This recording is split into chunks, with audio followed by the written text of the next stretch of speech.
Hey, what's up? Welcome to the first episode of Read It or Unhaul It. Let me ask you first though, if you have a better name for this series, please. If no one's taken it, move it or lose it is something that I've been thinking about, because the main motivation for me, at least, to do a Read It or Unhaul It challenge, you've probably seen them all over booktube. So many people have so many fantastic series. I personally am obsessed with Becca's Shelve It or Scrap It, Olivia Reads a Latte's Read It or Unhaul It. I'm like, you know what? This is literally the perfect time in my life for me to do one, because my main motivation is trying not to move. How many books do I own? 500-ish books. Kilometers and kilometers and kilometers when I move for grad school in a few months, which is going to be a very big move. I know I have not told you where I'm going, where I'm moving. That is coming. I'm really sorry. That is coming very soon in a weekly vlog, and I'm very excited to share with you. But that is the main reason that I'm filming a Read It or Unhaul It, because I have too much experience moving a mini home library, and it is a painful, heavy, box after box experience every single time. If there is any chance that I don't need to take as many books that I own with me, we're gonna do it right now, and we're gonna see if there are any books that I could possibly unhaul, if there are any that once I start them, I am likely, liable, happy, in love to DNF, frankly, because I know that there are. And I know that there are because I made this big TBR jar at honestly just a few months ago, around the start of the year, because I wanted something to frankly just stare me in the face, because these are all of my unread books on the bookshelves behind me. I have not read every single one of these slips in the jar. I didn't create this jar, and I'm not doing this challenge because I think that you shouldn't own any unread books. I think that every library should have unread books. I'm very much of that opinion. They're wonderful to stare at. They present an endless world of possibility. They get you excited to read. Everyone is gonna have something unread and unsaid in their life, and that's gonna apply to your library too. So I'm not doing this challenge because I'm like, I need to read every single book that I own. I also made this jar at the start of the year because I put myself on a book buying ban. The book buying ban is broken. How can we make a new marriage out of the breaking of my vows? How do we wed the book buying ban to the book unhaul challenge? And there is a way. A lot of people are like, why are you doing a book buying ban? Why'd you start a book buying ban? Because I'm trying not to take in so many new books that I'm just gonna have to move with me when I leave in a few months. And secondly, I'm trying to like save money for said grad school. So I was like, Emma, let's cool it on the books for at least a little bit. And so that's where this challenge comes in, because I broke the book buying ban.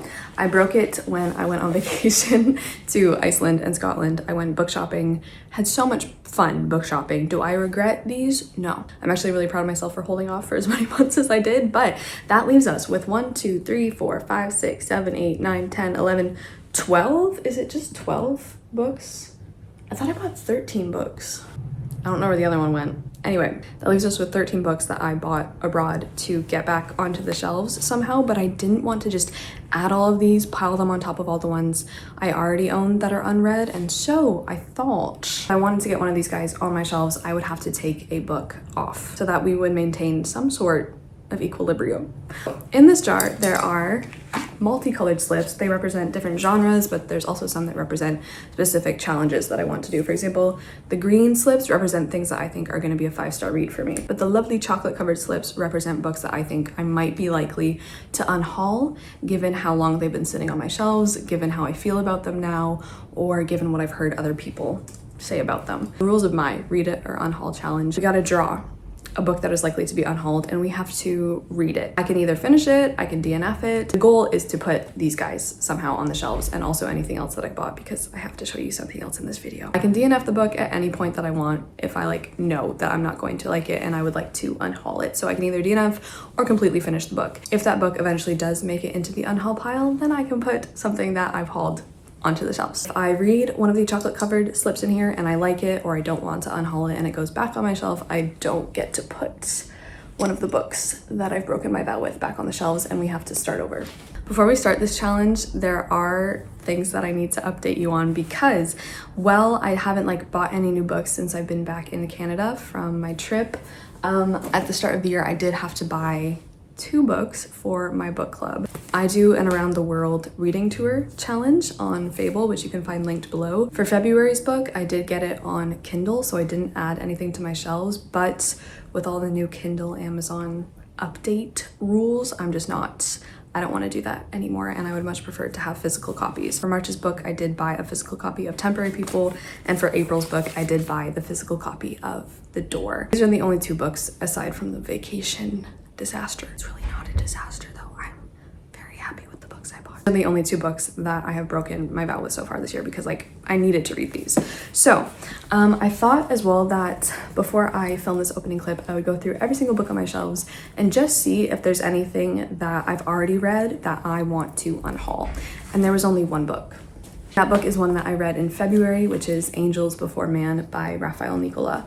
I just talked about this in my last wrap-up video, and I just frankly did not enjoy my time with this, will not want to read it again, and feel pretty good unhauling this and giving it to a new home. So I thought because I had finished Angels Before Man and I finished Temporary People, I would just let myself do 1 swap. So Temporary People is gonna find a place on my home, and that leaves us with The Door joining the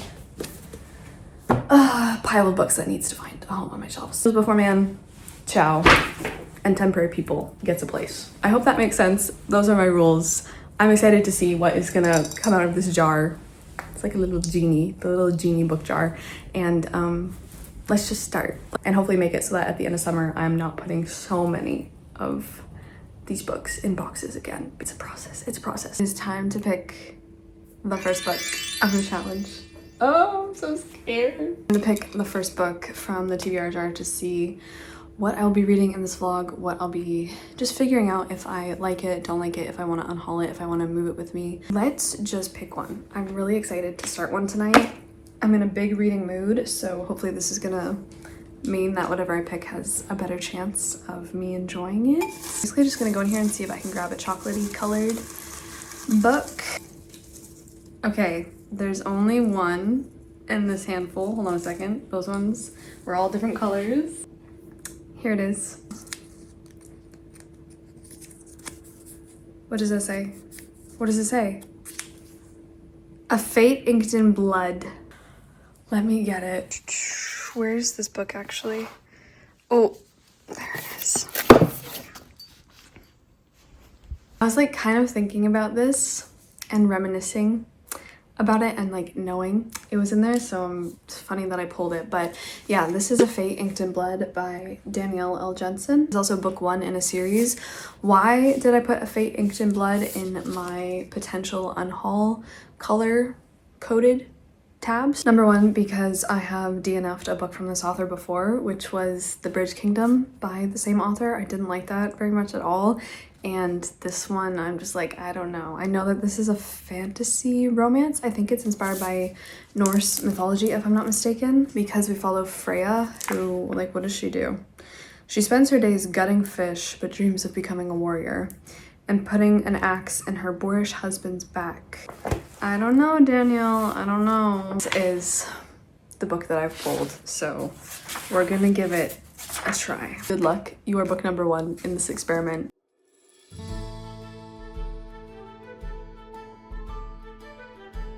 Okay, hi there. So first update of the Read It or Unhaul It vlog. I still haven't come up with a good name yet, but I actually made it quite a decent way. That's pretty decent. The cover off, just to use as a bookmark for right now. I made it 162 pages in because this thing like flew by. I will say it's a very easy read. The brain is off a little bit, but I made it 162 pages through, and I'm gonna give it a little bit more because this book is around 400, a little over 400 pages, but I think I just want to give it to the end of this chapter because I'm sure you can tell that it's not gone well for me. It's not. I'm not liking this at all, and I really don't think it's very good. So I said this was probably gonna be or it is definitely a Norse-inspired fantasy romance. What are my like main problems? I don't know. We follow Freya. I'll just give you like a little bit of the plot, I guess. We follow Freya, who is in a very unhappy marriage to this man who has a gift of the gods, because in this world there are humans who are considered children of the gods, bunch of different gods, and they are gifted with like abilities from the god that is their like divine parent. So her husband has the power to basically get fish to throw themselves on land. Everyone's like, oh, we love this man, we love this fish man, like he gives us all our fish. It's a very unhappy marriage. She obviously was just given to this man in marriage, and for a year now she's just been quite miserable, but she also has her own secrets that her family have always told her, like, hey, don't tell anyone about any of these things. I'm sorry if you can hear Grendel chomping down on his afternoon snack. So she's been kind of keeping everything secret. That is until one day the stranger, like, she sees him coming out of the water and she's like, who the hell are you? And it turns out that he is the son of the visiting Jarl. This handsome stranger is named Bjorn, and it turns out that he is gifted with like this flaming axe. Complications arise between the Jarl's visit, Bjorn's visit, Freya's husband, and it turns out that Freya defends herself in a moment of combat, and she reveals to everyone that she does actually have gifts of her own, and she is now this shield maiden from this prophecy that was made about her, and that her presence or whoever wed her or possessed her would lead in like the Jarl, in this case being like king essentially, and uniting all of these peoples together. So before she knows it, she is like whisked off to marry this new dude, even though she is kind of obsessed with the Jarl's son Bjorn. I don't think this is written very well, honestly. It's not doing anything. The characters all feel very one-dimensional. I feel like I don't even have any idea who Freya is. I'm not interested in the romance at all. The tropes of this romance are like some of my least favorite. Just not having a good time. I think it's kind of poorly done, and especially after just reading Spark of the Everflame, which was a fantasy romance that I really enjoyed. Focused a lot more on the fantasy, I will say, in Spark of the Everflame than so far A Fate Inked in Blood, because so much of this book so far is just encounters between Freya and Bjorn, and they're just so... I'm gonna finish the chapter out, and then we will be probably, I'm like 99% sure, unhauling our first book.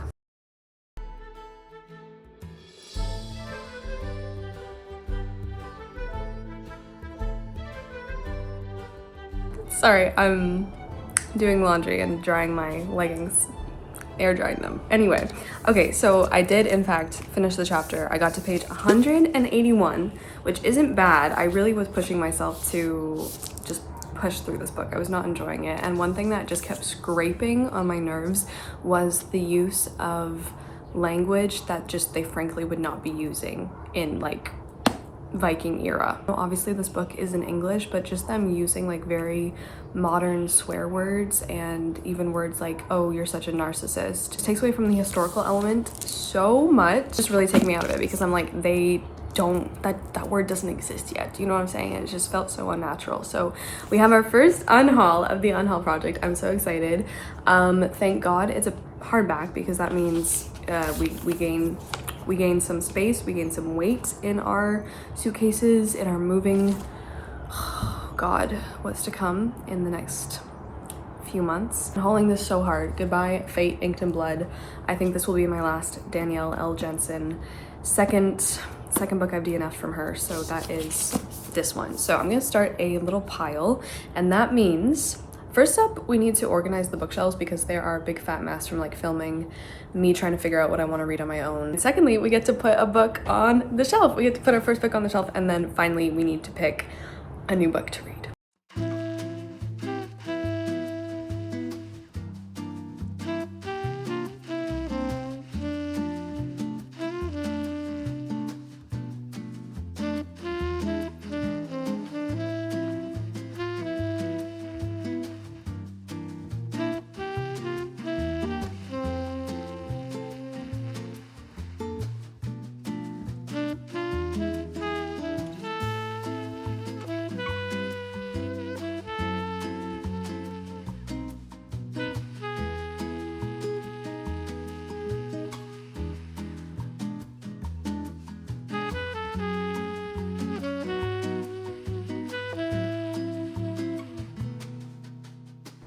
Okay, so here is the space we have. This is where Fate Inked in Blood was from. So now we get to pick something from the pile to add to my bookshelves. This stack right here, this is the stack of shame. These are all the books that I bought in Scotland and Iceland. So yeah, these are all the books that I bought this year on my book buying ban. Basically all in one go, except for the couple that I mentioned in the intro that I had to buy. So I think what I'm gonna do is just take the first one off, which is good because this is The Heart of Man by Uncommon Stephenson. And I really want this on my shelf first because honestly, this completes a trilogy and it's just very satisfying to me when, you know, all the books of a family are together. This is not gonna fit. See, this is the problem because now I'm gonna have to like do major rearranging to get this in its proper place, I think, unless I like that's not gonna work. Do I have room up here? Not really. Or there, not really. Oh boy. Here, please? Ugh, no. Shoot, okay. Well, I'll be back in a second then.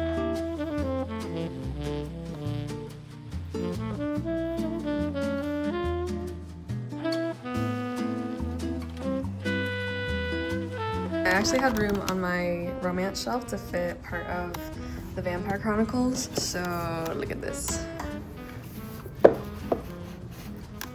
Yes! I think this is quickly becoming my favorite part of this video is picking a new book out of the jar. I have Calcifer literally right here, basking in the sunlight. So it's time to pick. What does this smell like? Okay.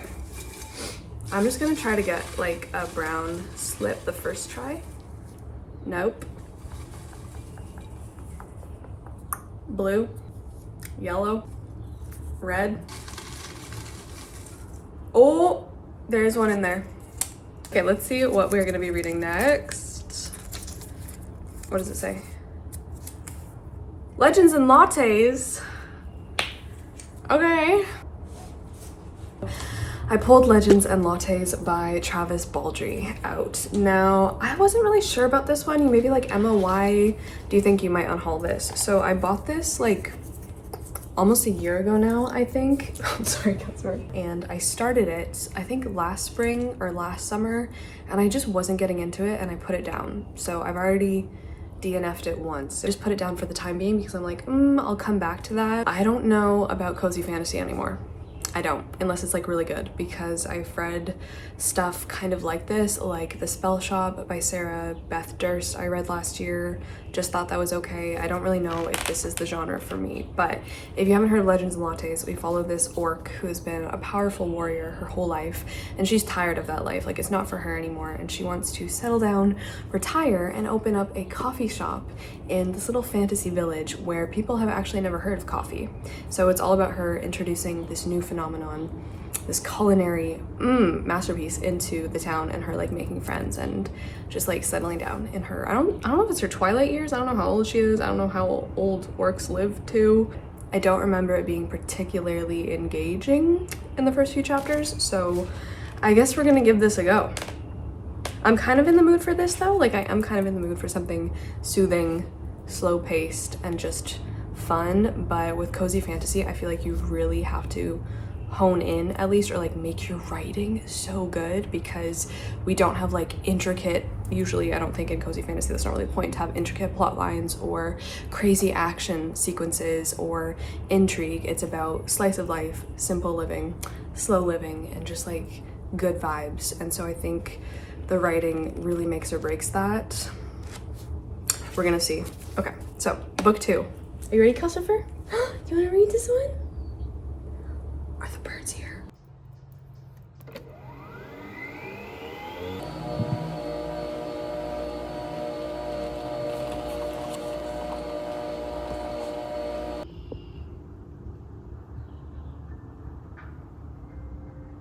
I wasn't really expecting to be giving you another update so soon, actually, but tell me why I have almost finished Legends and Lattes by Travis Baldree. It's a few hours later and I'm literally almost on the book. You might think that's because I'm really liking it. I'm not. I just can't tell you like how easy it is to fly through this thing because it's so empty. It just feels like there's literally nothing on the page. I don't know. Like, I'm already 230 pages into the book. Not liking it, but because I'm so far into it, like I'm just gonna finish it at this point because I actually have a lot less than this amount left. I literally have like 30 pages left. 30 pages left. I am gonna finish this, but I think I will be unhauling this, sadly. Okay, so cozy fantasy. At least if it's done like this, it is just not for me, frankly. Number one, this is so boring. I'm so sorry. I know this book is so popular. It's been so hyped, but it is so boring. Like, things are happening, I guess, but people, like, let me tell you how it is. We have Viv, the orc, opening up her coffee shop in this little town, and she's like hiring people to build stuff for her. She hires Tandri, who is a succubus, so there's like a bunch of mythical creatures in this world all living together, which is cool.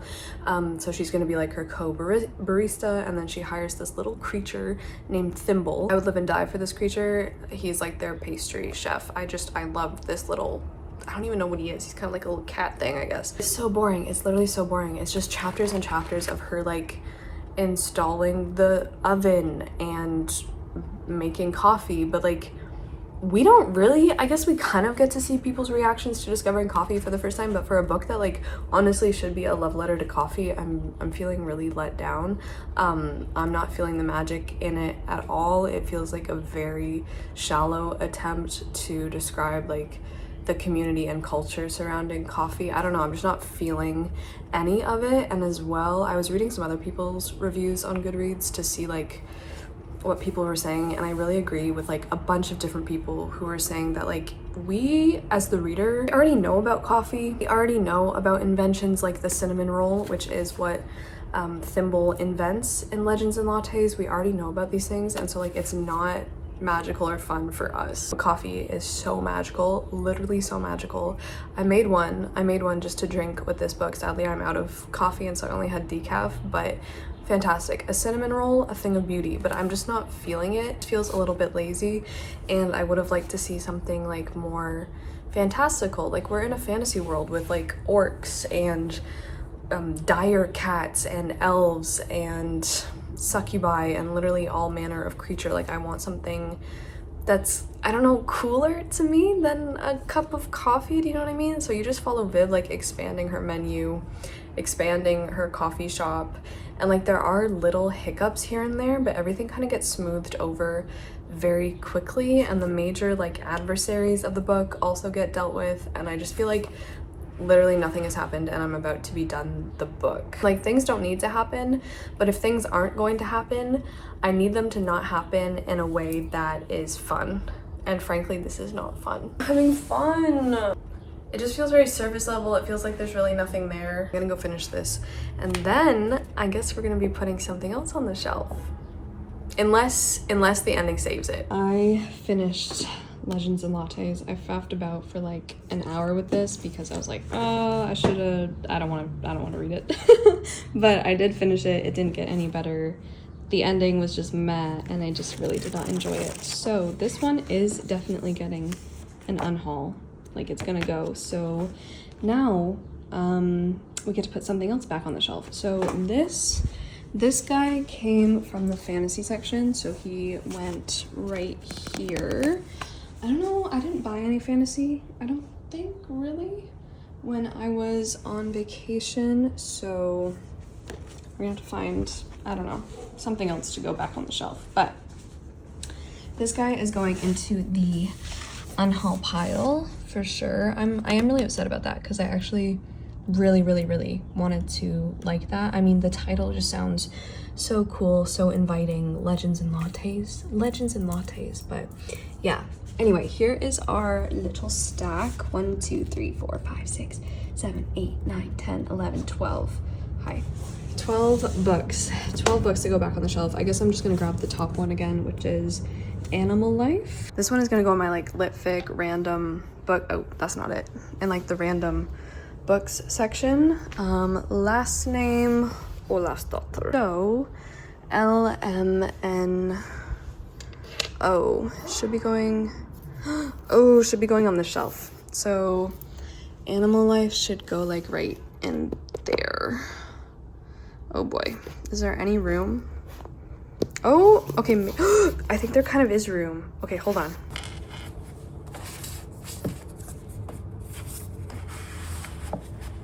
Yes, look it. Obviously, I'm ignoring the problem that I bought 2 books by the same author in Iceland, and there's no more room on the shelf, but she fit in there for now. On the shelf. You know what time it is. Let me give this a real good shake. It's kind of only shaking the top layer, but let's pick the next book. I'm really hoping that the next one is something I'm gonna enjoy, because I just want to read a good book. Okay. Oh, there's one brown slip in there at the back. Right here. I'm not looking. I promise I'm not looking. What is it? What does it say? What is it? Oh, Number 9 Dream. Number 9 Dream by David Mitchell. I don't think this is gonna be a book that I'm just gonna finish in one afternoon or have any opinion on in one afternoon. So I pulled Number 9 Dream by David Mitchell. Now, David Mitchell is, I would say, a writer, maybe not like a certified favorite author of mine, but he's really up there. Cloud Atlas by the same author is one of my favorite books of all time. I've loved, what else? I think I've only read 2 of his works, right? I've only read Cloud Atlas and Ghost Written, and I really liked both of them. Number 9 Dream, though, I put in potential unhaul material because number 1, like with Legends and Lattes, I have tried to read this in the past and I put it down because I just wasn't feeling it. And number 2, you guys have been here for any length of time, I think you know that I don't enjoy books about dreams or dream sequences or dreaming or the subconscious as such. Like, I just don't like it. And obviously this book is called Number 9 Dream and has to do with dreaming. Synopsis is very interesting. You've read Dickens or Salinger, and you think of adolescence in terms of a coming-of-age story. So does Eiji Miyake. It would be nice to think he's right. His mom isn't much in the picture, his beloved sister has died in an accident, and picking fruit and living with grandma on an outer island of Japan gives Eiji a lot of time to fantasize about what might happen if he were to be united with the wealthy father he's never known. And at 20, he comes to Tokyo to find him. He stumbles upon the hidden power centers of the Japanese underworld. Sounds very Murakami. I think David Mitchell, I don't know if he takes too much inspiration from Murakami. I guess we're gonna find out. I think this might be, no, I think Ghost Written was his earliest work of his that I read. Yeah. This is, oh, so this novel falls in between Ghost Written and Cloud Atlas. So, oh God. This is very different from the last 2 books that I tried reading in this video, so wish me luck. I don't know if I'm gonna have an update for you on this tonight, but I will see you probably tomorrow with thoughts, hopefully. Oh, see that? See the bird? Oh, it's already going. I didn't know this was even filming. Did you see Kelsper and I birdwatch? Let me just get the jar. This is my outfit today. Look how cute. Okay, so update. It is the next day. I'm still wearing the same cardigan because it's so cozy. Read this. Sorry, Kelsper. I read a couple pages yesterday, and then I read up to page 50 this morning. I do have some thoughts. Okay, I do have some thoughts. Number 1, I can't do this right now. I can't read this right now. I can't. I don't want to. So the back makes it sound like there is a cohesive plot. It's not, okay? It's really not. But the premise of this, there's already been one line that kind of described it. It said, how do we bring daydreams into reality or something like that? And that's exactly what this is about, because the first like 20 pages basically makes up our protagonist's like daydreams of meeting his father again and discovering the identity of his father, because he's in Tokyo and you're kind of like scrambling to piece together what is fact, what is fiction. And the prose reads like Murakami met James Joyce and they both went on an acid trip together. So not in the mood for that. I'm in like island grandmother mode. I don't want to read acid Murakami right now. I really don't. So you literally get scenes that are repeated but with different outcomes. The book opens with our protagonist going to this huge skyscraper in Tokyo to find his father, and he is there as like a a fish technician, like a fish caretaker for the rare species in like the lawyer's office, because the lawyer has the information on who his father is. Like, the outcome of this one thing where he's trying to commit this like subterfuge as this fish technician dude who's there to care for the fish, but he's really trying to steal paperwork of his father's identity, and then that mission fails, like he gets shot, but then the next page is like no, he's back in the cafe walking once more into the building, and so you have some like repeated sentences and stuff like that. It's that kind of stylistic thing, and frankly the prose is really cool. It is really cool. I think I'd be of the opinion that it's a little too Murakami. I think it borrows a little bit too much from Murakami, and I'm like, Let me read you like a little bit of the first page so you kind of know what I'm talking about. A galaxy of cream unribbons in my coffee cup, and the background chatter pulls into focus. My very first morning in Tokyo, and already I'm getting ahead of myself. Jupiter Cafe sloshes with lunch hour laughter, Friday plottings, clinking saucers. Drones bark into cell phones, she drones hitch up sagging voices to sound more feminine. Steam bears coffee, seafood rolls, detergent. I have a fine across the street view of Panopticon's main entrance. Quite a sight, this zirconium Gothic skyscraper. Even the roads and walkways are on murky stilts. An evil twin Venice with all the water drained away. Reflected airplanes climb over mirrored buildings. So it's honestly this like constant barrage of word, and it's so overstimulating. It's such an overstimulating book already in the first 50 pages. So what we do know, and what we're trying to pull from the fragments of the dream, is that potentially our protagonist is trying to find his father, not for like, I want to find my father, like classic kind of coming of age motivation, shall we say, but because he had something to do with the death of our protagonist's sister, and so maybe he's looking for revenge against his uber rich father. Something like that, but you can't really distinguish, or it's very hard to distinguish, what is fantasy, what is dream, what is real, what is reality. Not in the mood. Okay, I'm not in the mood, but I don't want to unhaul this. I do not want to unhaul Number 9 Dream. I actually think in the future, I would like to read this. I would like to read it, but just not right now. I'm tired, Grandpa. This is gonna go back on my shelf. I got 50 pages through, which is further than I made it last time. Thank you. And this will wait for another day when I'm in the mood to wade through something like this, because this is hard work. This is frog work. I really want to watch Spirited Away. I think I would need to stop reading Murakami for quite a long time before I could get into something like Number 9 Dream again, because it's like a little too similar. It's a little too similar is what I will say. But that means that we didn't unhaul a book, and I do not get to put anything new on my shelves, but instead we have to pull another book. Number 9 Dream will be going back into the pot after this episode, and I think I will need to move. I'll need to move colors for sure. Like write a new slip for it. Okay. Anyway, how's your day going? That's good. Okay. Okay, I see some red on the top. Should I just go for the one on the top? I don't know. I'm just gonna do the old. Let's just go for the middle of the bowl. Oh. There is actually one in my hands. Okay. I'm so scared at this point. Oh, this is like actually kind of nerve-wracking. Okay. What does it say? What is that? Plain, point, plot, plant hunter. Oh, this could be interesting. Plant hunter. It's right here. Oh.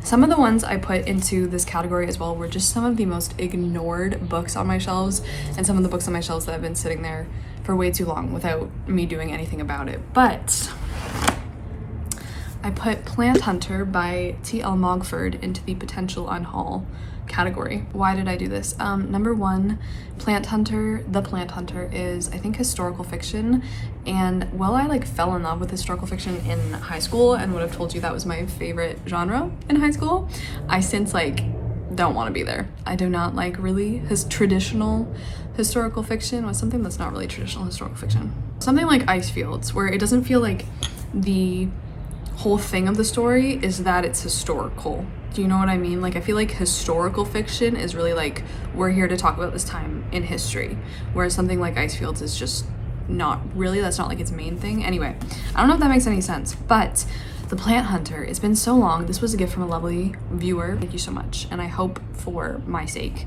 that I don't disappoint you and that I end up liking this. This cover, I like the foiling. 1867, Kings Road, Chelsea, is a sea of plant nurseries catering to the Victorian obsession with rare and exotic flora.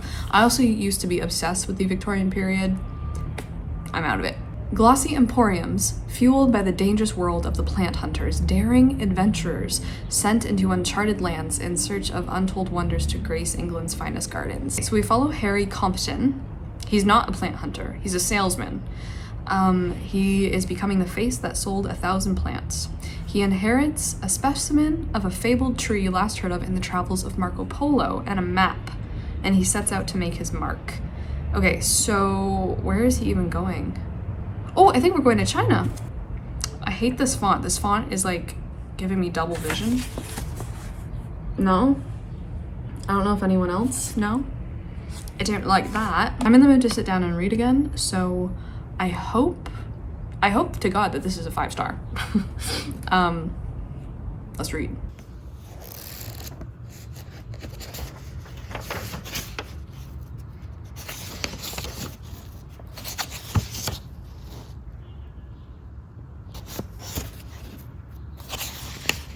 I thought if I could give you this reading update from bed, I would, because I'm so tired today. But it is the next day. I'm here with The Plant Hunter by T.L. Mogford, and I'm 35, I think I'm 35 pages in at the minute, and let's talk because I think this will be the third DNF of this video it's looking up to be. This book, first of all, can I just say, this book smells so good. If anyone has any recommendations for a scent, whether that's in a candle, a perfume, something, anything that smells, like actually smells like books, please tell me, because like this, The Plant Hunter, smells so good. I don't know what kind of paper they're using. Oh my gosh. Anyway, yeah, so we do follow this man named Harry, this young man named Harry, and he does work at a plant emporium which sells all sorts of exotic, rare, imported plants to England. He's such a boring character to follow, and I'm sure there will be I'm hoping a ton of character development in the book as we go along, but right now he's really just a wet mop. And it's very unfun to follow him. The writing style is not working with me. I'm honestly just really bored. I'm really bored in it. And yeah, it is a shame because I know that we go to China, and I know that a lot of this is set along the Yangtze River, and it looks really cool. But just flipping through here and like reading paragraphs here and there, I'm like, I'm not gonna like this. Although I am very interested in exploring the themes of, like, for example, this like plant plucking from around the world and like taking the plants, harboring them in our own little greenhouses to show off, and the fact that the plants obviously can't actually, or some of them I guess can't actually grow in England themselves. I was also really interested because as I was flipping through and being like, do I really want to continue with this? I saw so many mentions of this thing called the icicle tree, and I don't think you have to be new here, or really that new, to know my obsession with snow, frost, ice. And I was like, what the heck is the icicle tree? Because I think the icicle tree plays a large part in like the piece of the map that Harry gets. I was really interested in that, but yeah, I will leave that mystery to you if you want to like go search up the icicle tree. It's pretty beautiful, but not really what I was expecting. So I went on Goodreads to see, because like my goal is like, I don't want to read a book just to read a book and then give it a low rating by the time I'm done with it. Like, I don't want to read something just for the sake of reading something. That's not really why I'm here. Is The Plant Hunter. I am kind of sad about this because I really want to like this. I think if you had given Emma this book when I was like 15, I probably would have eaten this up and really liked it. I don't know, it just smells so good. I kind of just want to keep it on my shelf because it smells so amazing. Literally my favorite book smell. But yeah, this is the third, I think, official. I feel good about it. It feels right. I kind of get like a feeling when I'm reading a book if I'm really gonna like it or not, or if I have to finish it or not, and I feel good DNFing the plant hunter and hopefully finding this a home with someone who like will really enjoy it. I do really like how shiny though. Anyway, I did bring the jar with me. It's just right here because I think this might be the last book I pick out for this video, depending on how the next one goes. Let's do it. No, green, orange, blue, yellow, red, yellow, yellow, yellow. What is yellow again? Classics? Oh, got one.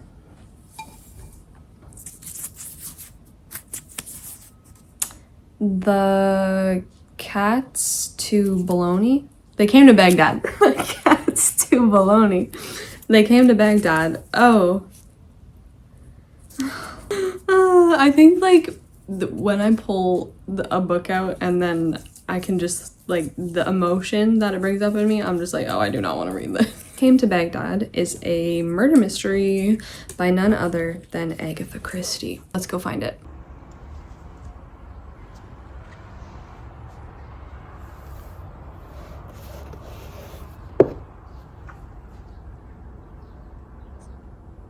Things first, let's pick a book to put back on the shelves because I will be unhauling the plant hunter. So the first book I'm grabbing here is just a polar bear.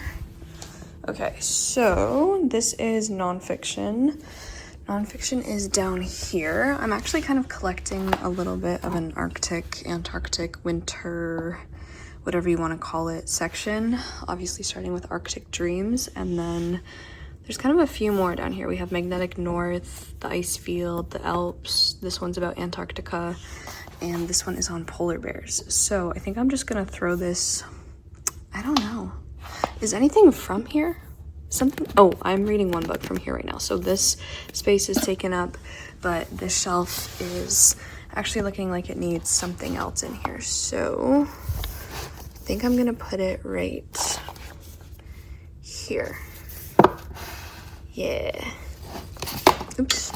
Yay, I think that looks really good. I put my headphones on because I am about to actually try and find an audiobook for this book, but here's the one that I pulled. It is They Came to Baghdad by Agatha Christie. I think I got this thrifted. This is not really one of Agatha Christie's classics. I haven't ever heard anyone mention this. I think this is one of her much later releases, if I'm not mistaken, and it's certainly set after World War II in Baghdad, and I think it's about this big conference where a bunch of world leaders are going to be heading to. What the conference is about, I don't know. A secret superpower summit, but the word is out and an underground organization in the Middle East is plotting to sabotage the talks. This is not a Poirot Agatha Christie, which I'm a little bit sad about. This one, I don't know if I've heard that this one is more of a thriller rather than a murder mystery, and it's very much about like spies, deception. This one we have Victoria Jones, who I don't think she's a detective unless she's like fooling everyone.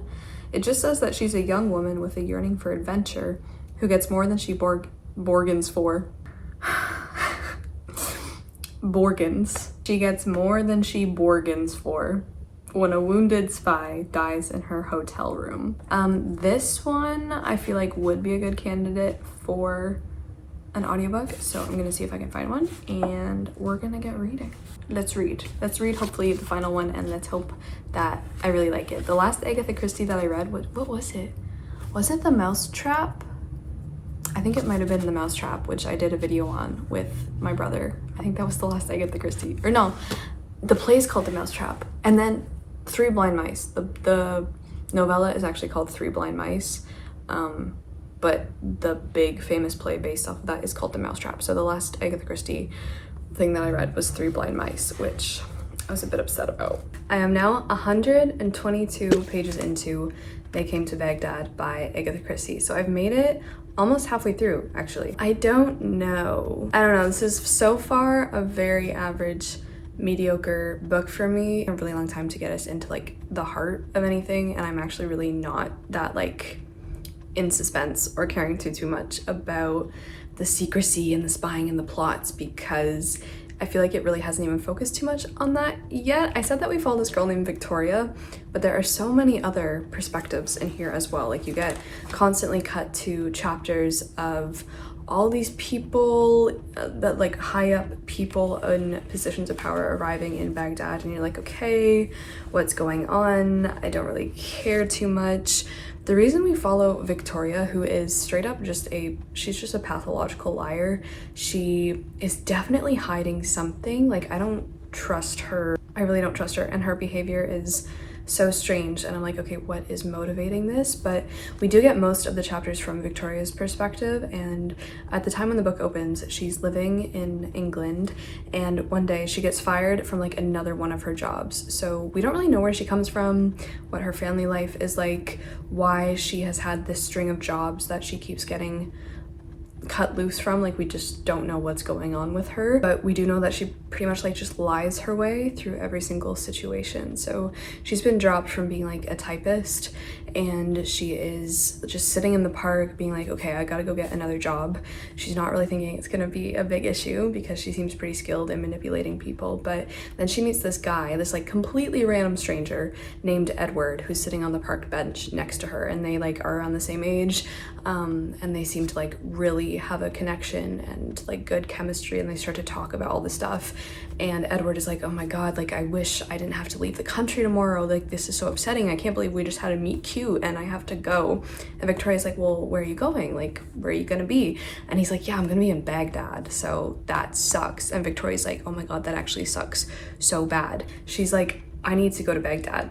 Like her and Edward literally sit and talk for 10 minutes, maybe 10-15 minutes, and she's like, I'm gonna follow this man to Baghdad. Like she doesn't know this guy's last name, she doesn't really know what he does. All she knows is that he is going to Baghdad to work for this man named Dr. Rathbone, who is like a purveyor of books, art, culture, and he's trying to create this community in Baghdad with like Shakespeare and Milton and all these translated books. And Edward is going over there to work for him, but Edward like lets slip to Victoria that he thinks the work has something fishy or weird about it. Anyway, cut to Victoria weaseling her way into this American family because this American woman has like broken her arm and needs like a little nursemaid to fly her over to Baghdad. So Victoria just gets to Baghdad. I'm like, why are you going all the way over there? You don't have a penny to your name and you're flying to Baghdad to meet this dude that you just talked to for 10 minutes. Really fishy, just like really weird behavior. I'm like, what is actually going on here? So I'm just at the part where she has finally talked and like tracked down this Dr. Rathbone, and she now wants a job from him. She still hasn't like found Edward or found out what he's doing or where he is. I also have a different perspective that opens up in the United States following, I think her name's Anna.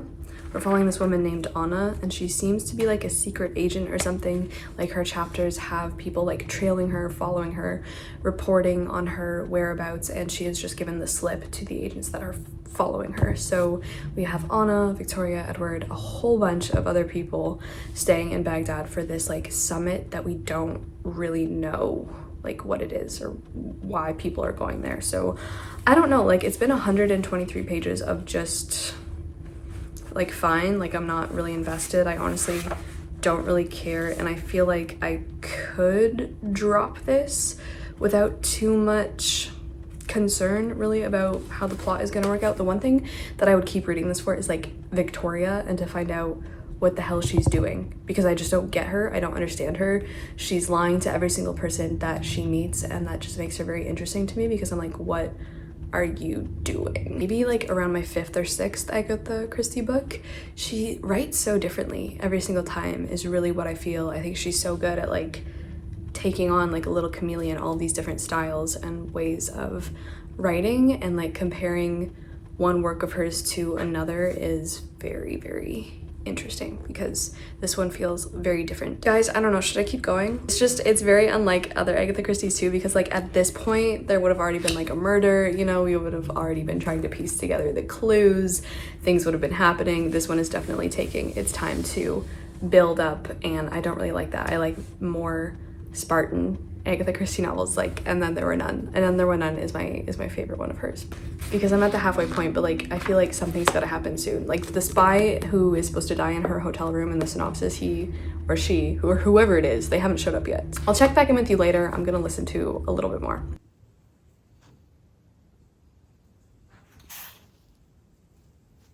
Tell me why I thought it was a good idea to stay up to like 1:30 finishing They Came to Baghdad. Only to not like it. To just not like it. In the end, I decided to finish this book.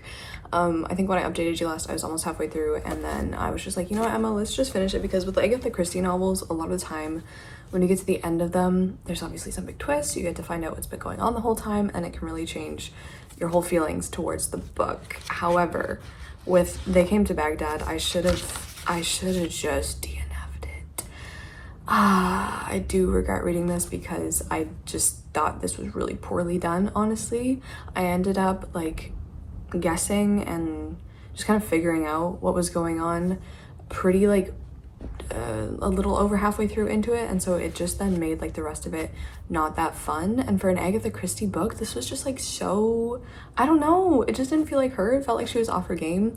I know this is a little bit different to her usual murder mystery whodunit, but yeah.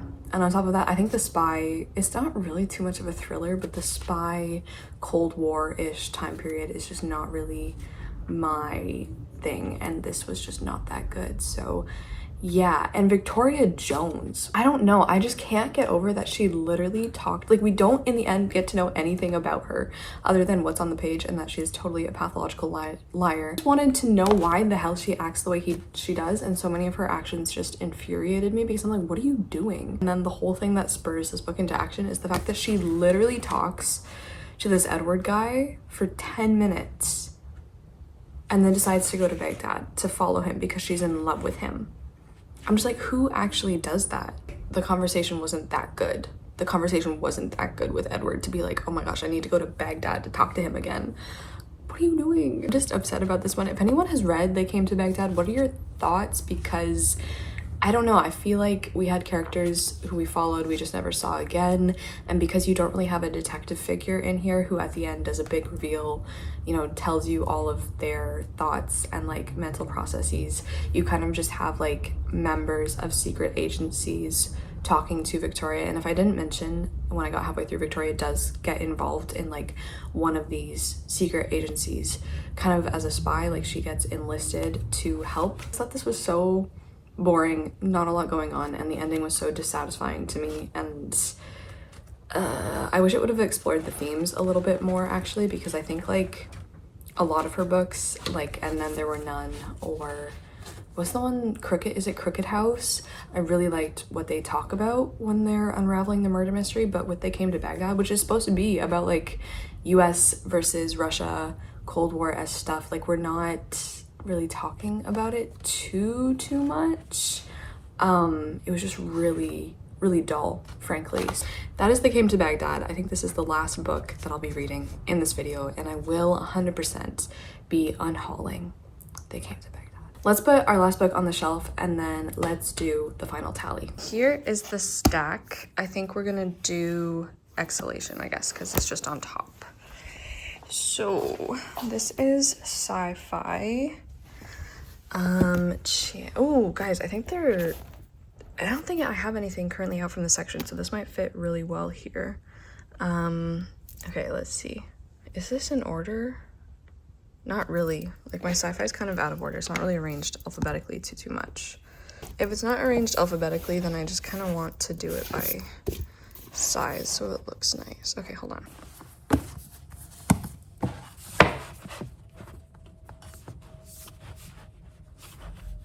Yeah, okay, I think that worked out really well. I like how that looks there too. So Exhalation is on the shelves. A little recap of episode 1 of Read It or Unhaul It.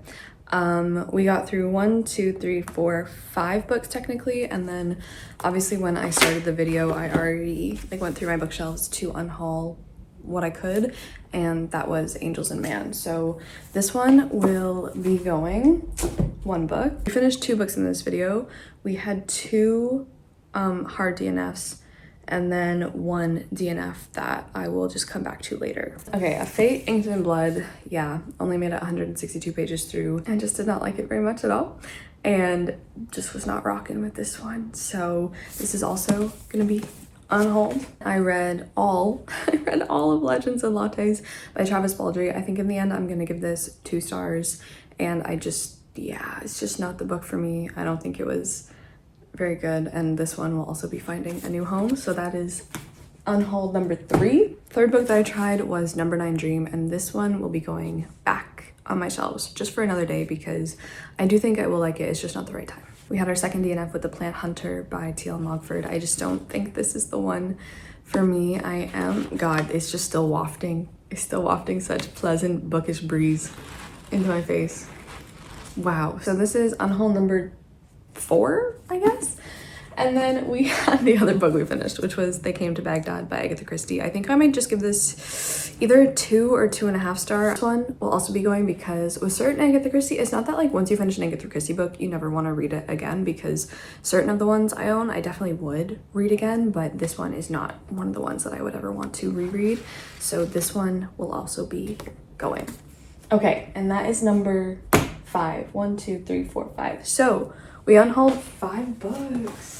That is so good. We unhauled 5 books in this video, so I feel really happy about that. The bookshelves are a little lighter. Actually, they're not even that much lighter, right? Because every book I got rid of, I replaced.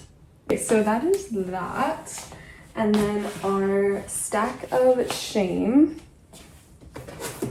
if we put the door on top, we have 1, 2, 3, 4, 5, 6, 7, 8, 9, 10. We have 10 books to find new homes on my shelves for if I'm able to unhaul stuff in the next episode. So that's good. We're down to 10 from like, what was it? 14? Was it 14 books? There we have it. If you read any of the books in this video, yeah, I made the right choice, right? Let me know if you liked this kind of vlog. I really had fun making this one actually. So hopefully this is something we can do at least monthly, but I'll probably go put these in the local book boxes, so that will be fun too. But thank you guys so much for watching. Thank you for hanging out, and I'll see you very soon in my next video. I hope you're reading something good. Ciao.